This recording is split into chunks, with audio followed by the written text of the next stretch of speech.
போன வாரம் கூட சொல்லியிருக்கார். அதில் தான் பார்க்குறேன் காணொலியில். அங்கே என்ன கேட்குறவங்கள்ட்ட ஒரு பெரிய இடமா கொடுங்க, மக்கள் நின்று சந்தோஷமாக பார்த்துட்டு கேட்டுட்டு போகட்டும், வேறு ஒன்றும் கேட்கலையே உங்கள்கிட்ட. அது ஒரு காரணத்தோடு நீங்கள் செய்ய மாட்டேங்கிறீங்கன்னு இந்த நிகழ்ச்சி முன்கூட்டியே சொல்லியிருக்குது இந்த தம்பி. உண்மையா இல்லையா? அப்புறம் அரசியல் ஆக்குறாங்க அப்படின்னா என்ன? கேவலமான கேடுகட்ட அயோக்கியத்தனமான அரசியல் தானே. சொந்த மக்களை அப்படி காவு கொடுக்கலாமா?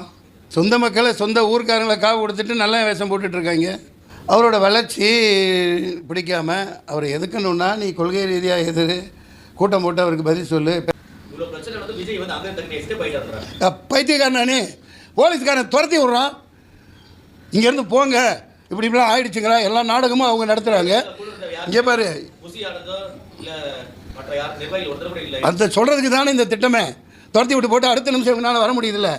இது எவ்வளோ பெரிய பக்கா பிளானிங்கு. அடுத்த நோட்டி டக்கு டக்கு டக்கு டக்குன்னு வர